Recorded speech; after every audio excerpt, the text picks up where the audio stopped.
Bună, dragii mei! Bine ați venit, bine ați revenit! Sunt Meme și ca de fiecare dată înainte de a începe, vă reamintesc cât de minunați și de puternici sunteți. Astăzi vin alături de voi cu previziunile pentru vibrația numărului 11. Voi face referire și la vibrația numărului 12, întrucât acestea două au o legătură deosebită și aparte. Vă mulțumesc tuturor celor care îmi sunteți alături, celor care sunteți aici cu mine încă de la început și tuturor celor care v-ați alăturat pe parcurs. Voi face această emisiune cu două variante de răspuns. Vom avea un as de cupe verde sau turcoaz și un as de cupe roșu. Multe s-au întâmplat în perioada ce tocmai s-a încheiat. Dacă sunteți grăbiți, mergeți direct acolo unde vă las timpii în descriere sau în primul mesaj de la această filmare. Iar dacă doriți să mai auziți așa informații de prin lume, rămâneți alături de mine. Știți voi cum fac ca de fiecare dată. Ne uităm și în oracol, ne uităm și la cărțile de tarot și la talismane. Și pentru că avem vibrația numărului 11, despre asta vorbește și 11, despre lumină și întuneric. Și la mijloc este idealismul.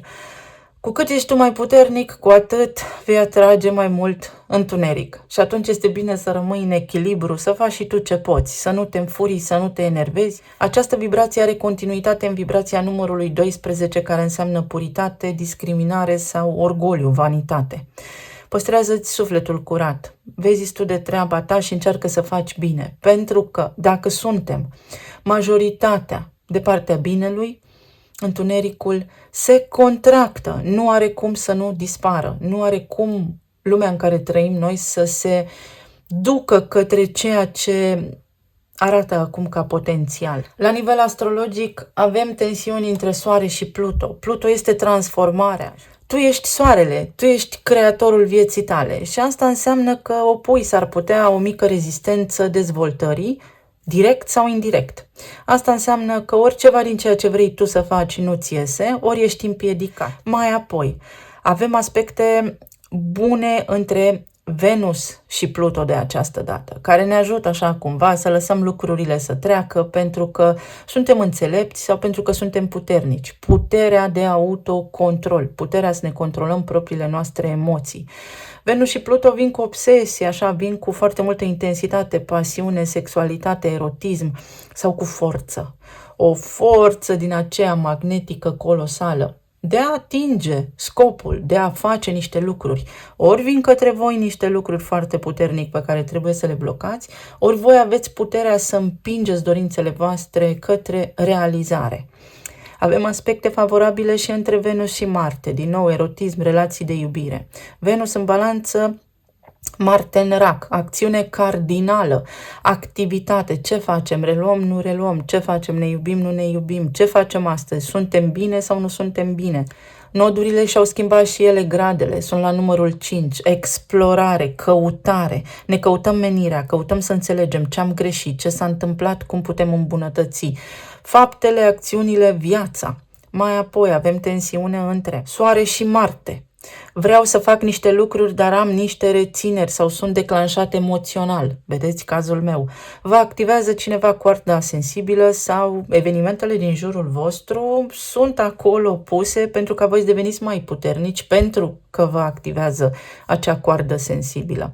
Luna este în Capricorn și Capricornul ne ajută să fim așa inteligenți, să fim calmi, să fim pe de o parte și exigenți, dar pe de altă parte și foarte organizați, foarte structurați așa în gândire și face un aspect cu Neptun din Pești, care ne conectează cu intuiția și practic ai încredere în intuiția ta astăzi mai mult ca oricând. Eu încerc cât pot de mult să țin o vibrație înaltă, să vă transmit mesaje care vă dau încredere și mesaje care sunt un potențial.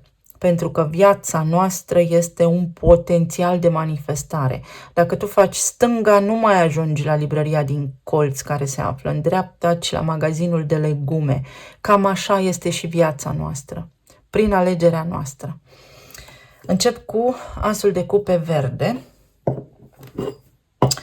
și iau mesaje din oracol. Le, băda și numărul 10. posibilitatea să rescrii ceva, posibilitatea să te eliberezi, să urci o treaptă mai sus, sau poate tu vrei să urci o treaptă mai sus, poate tu vrei să te miști și nu poți pentru că nu-ți permite sănătatea, sau poate tu vrei să faci o călătorie, vrei să începi ceva sau te gândești dacă ai acționat corect sau nu.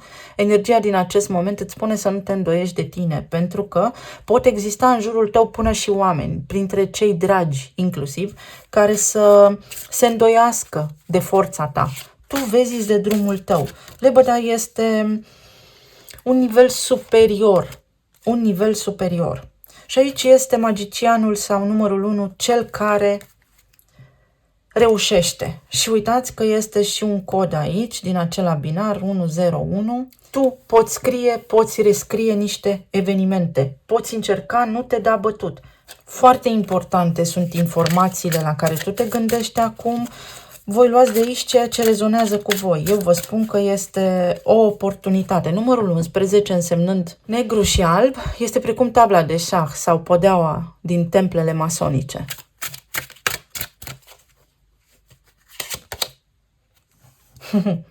Mergi înainte.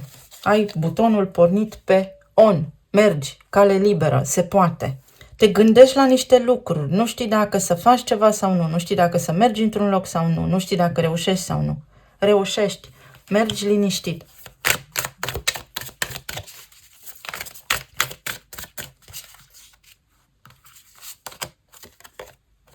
Asul de spade. Judecata. Justiția. Oh, ce energie! La nivel general, așa, uite, reușești. Dacă nu ți-a ieșit din prima, ți iese din a doua. Dacă nu ți-a ieșit din a doua, ți iese din a treia. Mai încearcă pentru că ai experiență, ai informațiile, ai cunoașterea. Poți discuta cu cineva, poți aplana un conflict, te poți împăca cu cineva. Judecata spune doar, fii atent. Ce vrei, ce-ți dorești, pentru că ți se poate întâmpla. Este o împăcare, este o trezire, este o înălțare, poți relua anumite lucruri, dar la un nivel mai înalt. Dacă nu te satisface, nu mai merge pe acea direcție, mergi pe altă direcție. În sensul că dacă, spre exemplu, te împaci cu fostul tău partener și lucrurile sunt la fel, practic ai răspunsul în fața ochilor. Puteți rezolva niște treburi cu documentele astăzi. Sunt niște treburi legislative. Tot soiul de evenimente care țin de această sferă legală sau de justiție, de instituții mari. Poți aplica la un credit pentru că acum reușești. Duci acolo niște acte care te ajută să ai un scor mai bun. Poate fi vorba despre relațiile tale, să te stârnească cineva astăzi sau un eveniment astăzi care are legătură cu banii sau cu relațiile sau cu stima ta de sine, să te calce cineva, vorba aceea, pe picior astăzi și tu să ai curaj să spui, trebuie să-și ceri scuze, să nu ignori, să nu rămâi pasiv în fața unor lucruri care se petrec în fața ochilor tăi. La nivel de relații, cei care sunteți singuri, reevaluați ceva. Nodul sud acolo vă pune în căutare. Ori începe să vă căutați un partener pentru că reușiți de această dată, aveți numărul 1 aici, magicianul. Ori cineva vă caută, un om cu care ați mai vorbit sau pe care îl știți, dar cu care nu ați avut până acum nicio treabă. Pentru cei care sunteți în relații deja formate, este o zi foarte bună pentru acțiuni serioase, pentru treburi administrative, pentru a încheia, pentru a finaliza niște documente, treburi serioase care au legătură cu relația, cu viața, cu casa. Pentru alții dintre voi este discuția despre divorț și mediere, poate. Iar pentru alții dintre voi, cum să facem să depășim ceva anume. Asul de spade este uluirea, conștientizarea, că am greșit sau că ai greșit. Dacă cineva v-a greșit, acum puteți fi voi mai înțelegători și să vedeți dacă nu cumva lucrurile vor sta diferit tocmai pentru că voi sunteți empatici și iertători. Aici cineva este dispus să negocieze sau dacă aveți de mers la un avocat, oriunde, nu numai la un avocat. Mergeți cu încredere pentru că de această dată veți reuși sau reușiți. Pentru alții dintre voi, atenție că s-ar putea să faceți două drumuri dacă cumva ați tratat lucrurile puțin superficial sau nu v-ați pregătit foarte bine. Cei care sunteți în perioada de separare puteți discuta aici sau puteți să vă reevaluați de fapt gândurile, exact cum am spus. De multe ori nu merită să te întorci din drum. La nivel de plan financiar, o serie de vești bune. Ori vrei să-ți dai demisia, ori vrei să iei niște hotărâri pe care acum le reevaluezi sau asupra cărora revii și trebuie să analizezi, să pui foarte bine în balanță ce vrei să faci. O listă cu argumente pro și contra. Iar la nivel de sănătate trebuie să fii atent la tine și la corpul tău.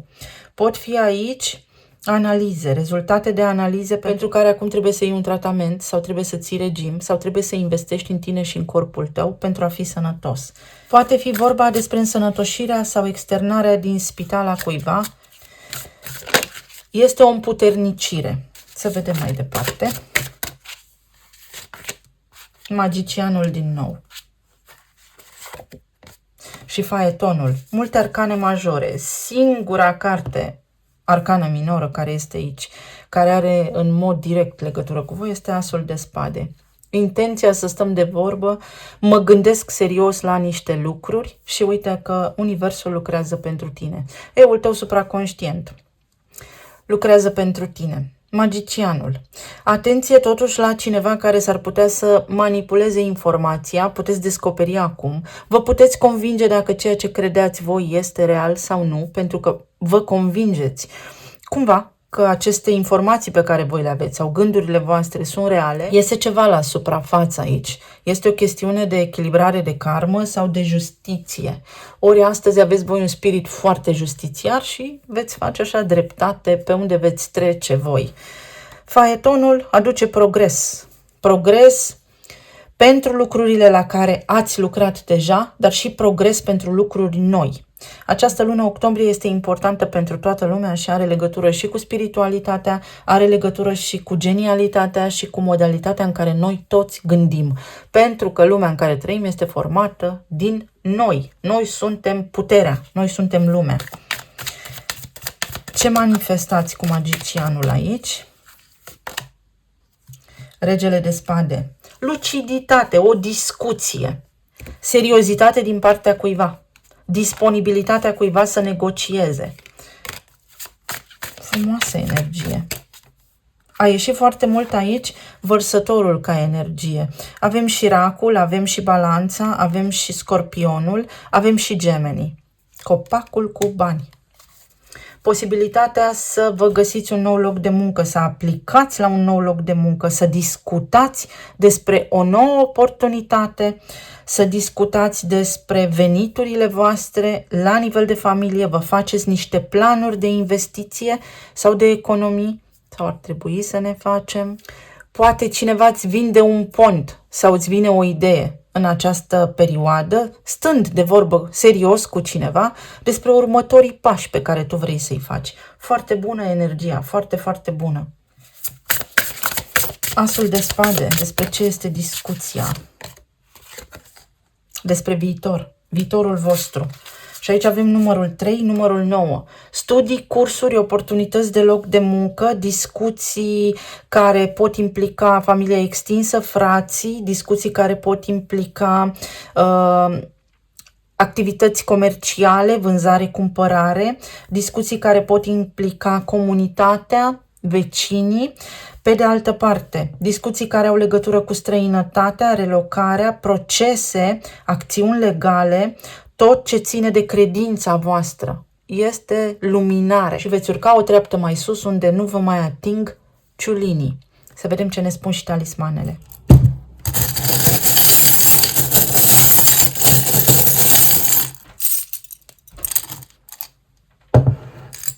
Post-scriptum te iubesc. Mulți dintre voi veți reveni într-o poziție financiară mai bună, alții dintre voi posibil să aveți discuții cu foști parteneri care se fructifică, dar se fructifică așa cum vouă vă este mai potrivit. Încheiați un cerc, 360 de grade, numărul 36, numărul 9, se încheie ceva, parcurgeți complet o acțiune, încheiați niște proiecte. Pentru alții dintre voi sunteți selectați dintr-o mulțime, Stomacul și Alice în țara minunilor. Să aveți grijă la golul din stomac, exact cum am spus, ori aveți o emoție foarte puternică care vă poate destabiliza puțin sistemul nervos, ori în sfârșit vă vindecați de ceva sau vă simțiți mai bine. Alții dintre voi veți ajuta pe cineva care are o problemă, o provocare, inclusiv la nivel de sănătate. Călătoriți să ajutați pe cineva din familia voastră. Casa a treia înseamnă familie extinsă, veri, frați, mai mici mai ales, unchi, mătuși. Trăiește în momentul prezent. Vei reuși să nu te mai deranjezi sau să nu te mai lași deranja de ceva. Sau poate vine cineva și te deranjează și atunci tu trebuie să respiri și să te gândești foarte bine. Uite, cu mintea limpede, ce vrea omul ăsta de la tine și de ce este acolo. El poate să spună câte în lună și în stele, dar tu trebuie să-ți menții poziția. Pentru alții dintre voi aici sunt discuții sau voi n-ați renunțat la o pasiune din trecut, la o relație din trecut și acum vă gândiți să o luați de la început, să explorați oportunitatea. Acea oportunitate este posibilă dacă iubirea este necondiționată, dacă este vibrație înaltă acolo și atât. Noroc de relații, noroc de parteneriate, noroc să vă înțelegeți cu cineva, să ajungeți la un acord cu cineva. Lucrurile stau bine. Puteți cunoaște pe cineva. Bucură-te de călătoria ta. Faci niște drumuri pentru niște acte sau chestiuni administrative sau la tine la locul de muncă. Această zi, această vibrație nu trece degeaba pe lângă tine. Rezolvi niște treburi foarte importante. Încrederea și o ambulanță. Încrederea ta este cel mai bun medicament pentru tine. Când ești în vibrație înaltă, nu te îmbolnăvești. Un cadou. Unii dintre voi vă aniversați ziua de naștere sau sărbătoriți pe cineva sau primiți un cadou, un bonus, ceva ce vă face viața mai frumoasă. Bufnița și o inimă plină și inițiala V. Veni, vidi, vici. Venit, văzut, plăcut. Rezolvat. Rezolvați niște lucruri, da, care pot avea legătură cu relațiile voastre sau cu lucrurile pe care puneți voi preț, chiar și la nivel financiar. Poate sunteți într-o locație care are această inițială sau poate aveți voi de-a face cu cineva cu inițiala V.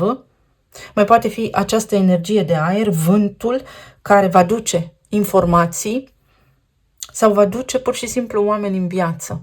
Cu cât suntem toți mai aliniați la o lume ideală, din punctul nostru de vedere, cu atât mai bună este și lumea în care trăim. Vă mulțumesc tare mult, să ne reauzim cu bine și mâine. Pa, pa! Pentru cei care ați ales roșu astăzi, să vedem ce spune energia. Asul de cupe roșu. Înțeleptul și numărul 9.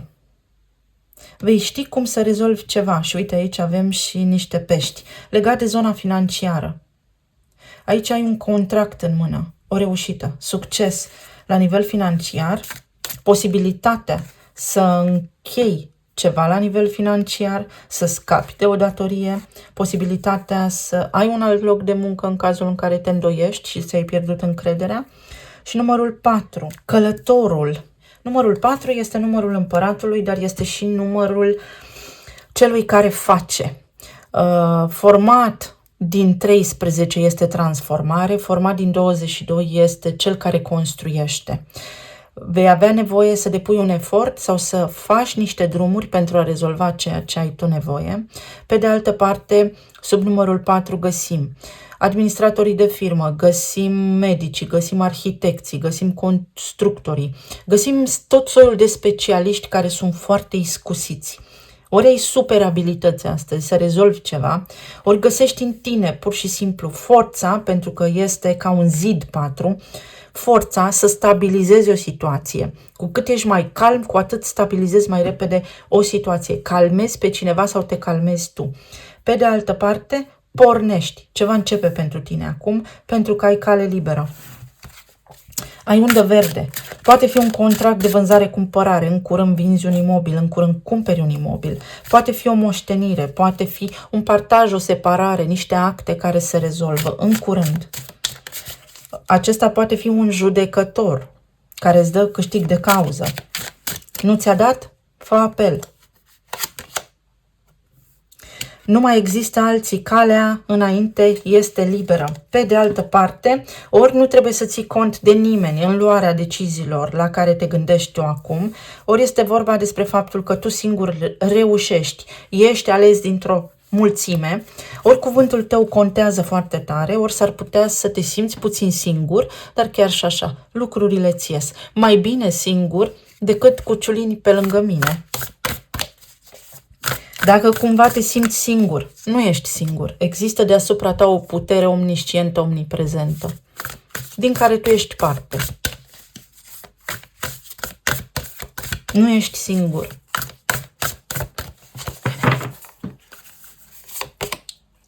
Împărăteasa,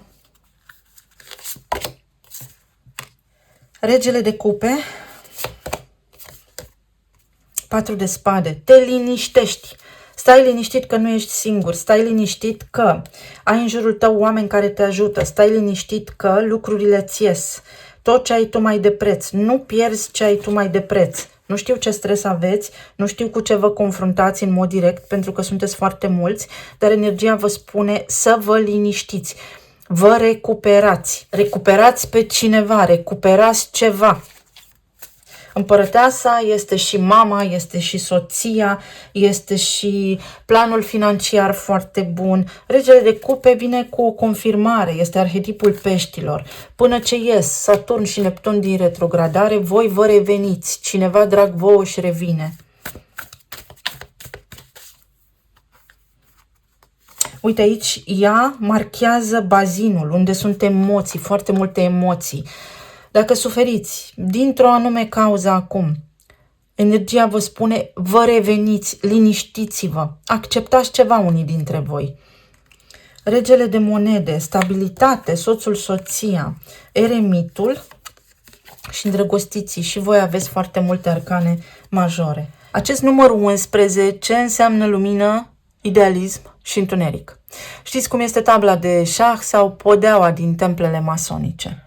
Practic, tu ai acum o alegere foarte importantă de făcut, fie când vine vorba despre planul financiar, pentru că eremitul înseamnă din nou un specialist, sau contabilul, sau bilanțul, și aici avem îndrăgostiții. O alegere, cum să faci să te echilibrezi și poate ai lupta foarte mult timp, poate te-ai gândit foarte mult la aceste lucruri, dar uite că primești o confirmare că lucrurile se liniștesc. La nivel de relații, aici este vorba despre faptul că unul dintre voi dă mai mult, unul dintre voi îl prețuiește pe celălalt mai mult sau unul dintre voi are grijă de casă în timp ce celălalt are grijă de partea financiară și lucrează. Pentru cei care sunteți în relații deja, există această vibrație a singurătății. Mă simt cumva singur și vă puneți întrebări, oare se merită să fie atâta timp plecat de acasă? Oare merită acest efort din partea mea? Sau oare în viața asta doar atât trebuie să fac? Pentru că, uite, mi-ar plăcea să fiu cu familia, să mă bucur.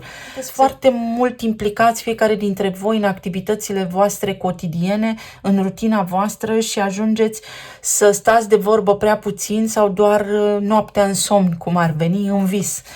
Lucrurile vor tinde să se stabilizeze, veți începe o perioadă mai liniștită, dar trebuie să luați o hotărâre și această hotărâre s-ar putea să aibă și o urmă mică de sacrificiu în spate. Faci sau nu faci ceva, pentru că în funcție de asta există o consecință și voi sunteți acum în prag așa de analiză pentru a vedea ce este mai bine pentru voi și ce nu.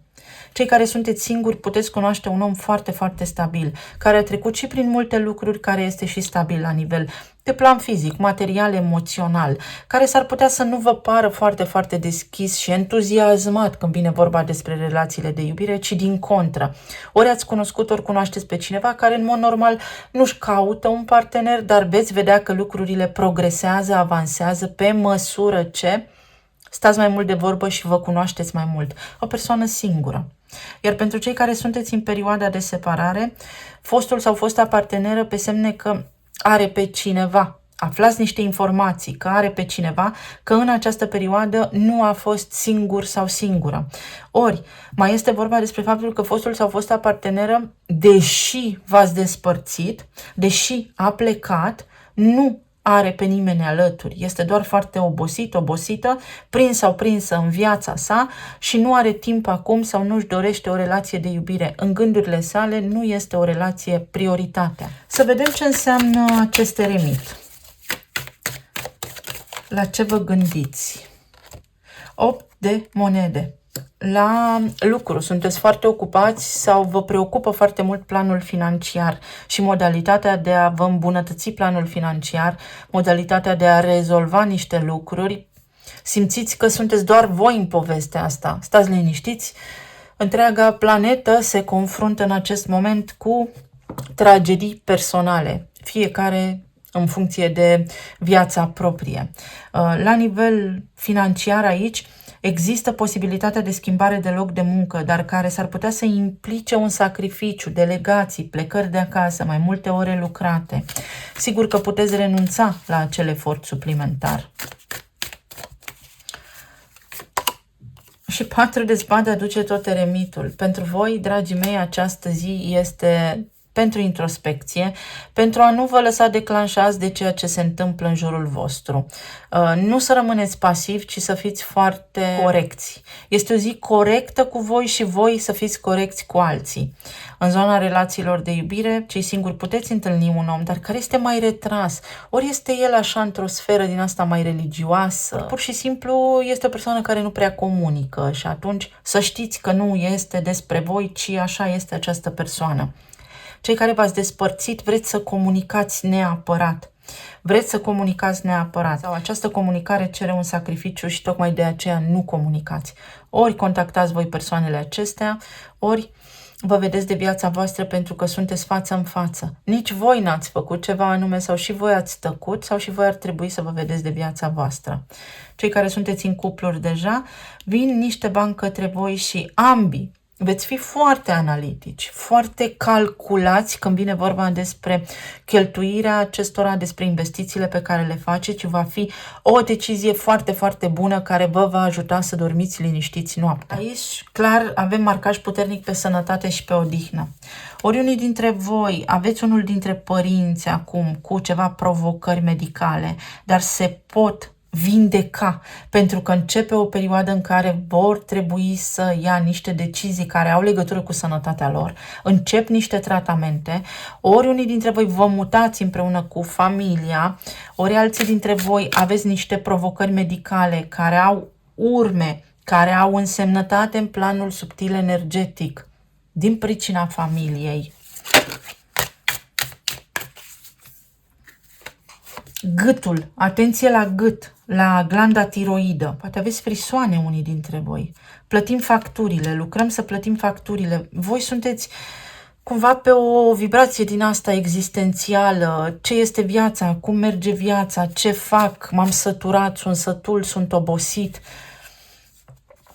Vă înțeleg. Pe de altă parte, veți reuși să plătiți facturile, veți reuși să faceți niște investiții, veți reuși să depășiți niște situații mai grele.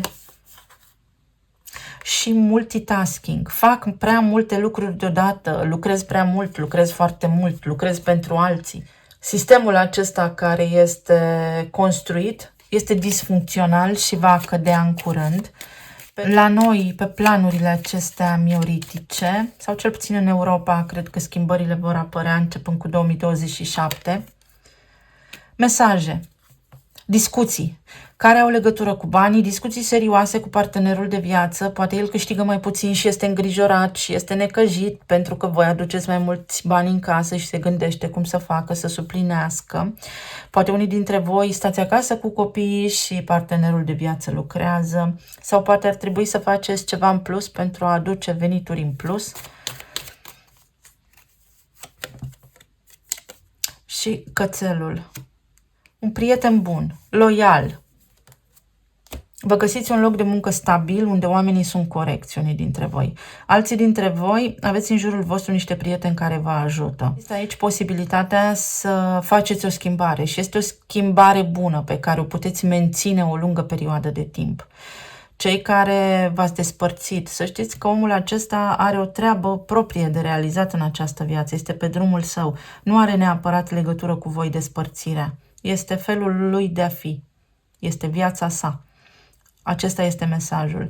Și mai aud într-un an gând, un cântecel. Vi-l spun eu, poate are legătură cu voi. 1, 2, stres, cea. Cineva dansează. Sau aici este o chestie. Totul se întâmplă în pași. 1, 2, 3. 1, 2, 3. Sau 1, 2, 3, go, mergi. Accelerează, fii atent la semafor. Uite, aștepți la semafor, aștepți ceva. Și mesajele nu vor întârzia să apară. Intuiția ta îți va transmite mesajul sau vei primi ajutor din partea prietenilor, la locul de muncă, colegi, aștepți acolo o situație, ceva te tensionează, ești foarte obosit, poate ai nevoie de mai multă odihnă.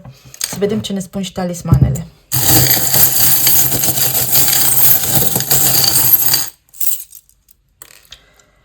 Și pe voi vă iubește cineva și la celălalt grup mi-a apărut. Te iubesc, chiar dacă nu sunt lângă tine, te iubesc, indiferent despre cine vorbim aici. Pe de altă parte, dacă iubiți pe cineva, voi spuneți, te iubesc, dar nu sunt lângă el, îl iubesc, nu mai pot, vreau să se întoarcă la mine.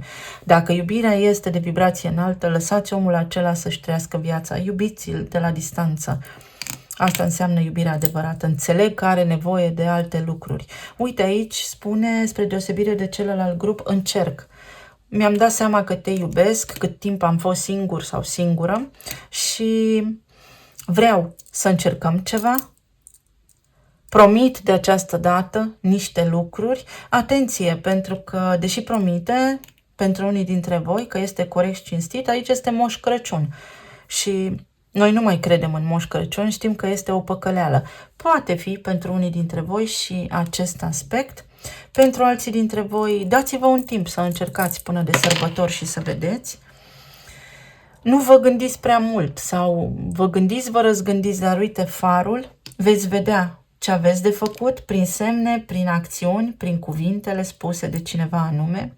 Alții dintre voi să știți că veți fi întorși din drum de angajatori. Cineva încearcă să vă convingă. Atenție dacă faceți credite sau chestii de genul acesta, pentru că bancherii vor să vândă produsul. Aici este un turn și o goarnă, o trompetă. Se poate lucra cu ceea ce s-a terminat. Sau ceva se încheie și altceva începe, sau sunt reparații în casă. Ficatul. Uite că vorbeam despre iubirea necondiționată, despre contractare. Aveți grijă ce contracte semnați. Sau aveți grijă la contracte cu distribuitorii, cu furnizorii, pentru că se întâmplă niște lucruri pe acolo. Nu închideți ochii, nu mergeți pe încredere, mai verificați și voi. Atenție la ficat gras, aveți toxine în corp, trebuie să scăpați de ele, fiecare cum știe. Uite, imediat te eliberezi, imediat se deschide, imediat începe ceva sau aveți un program de urmat niște pași. Aici este un tort și o aniversare, o invitație la o petrecere sau o înștiințare care vă bucură și veți sărbători. Dar este o mare bucurie, o mare înștiințare și la voi inițiala V și L. Vâlcea este la noi un județ. Ai culoarul tău, uite, ai culoarul tău, nu mai e nimeni pe drumul tău. Nu este nimeni acolo. Nu te îngrijora, nu-ți pune nimeni blocaje în drum, ai cale liberă, liniștește-te, love, iubire. Relațiile de iubire pentru voi sau ce iubiți voi, pe ce puneți voi preț. Cu cât aveți sistemul de valori mai fin, mai corect, cu atât mai bine vă va fi. Și evoluție, lucrurile care încep să crească pentru voi. Ceva crește aici pentru voi și fie trebuie să țineți sub control ceva, tensiune arterială, treburi de genul acesta, fie evoluați. Situația nu va rămâne neschimbată, se schimbă și veți dormi bine noaptea. Vă mulțumesc tare mult, să ne auzim cu drag și mâine. Sănătoși, voioși și iubiți. Pa, pa!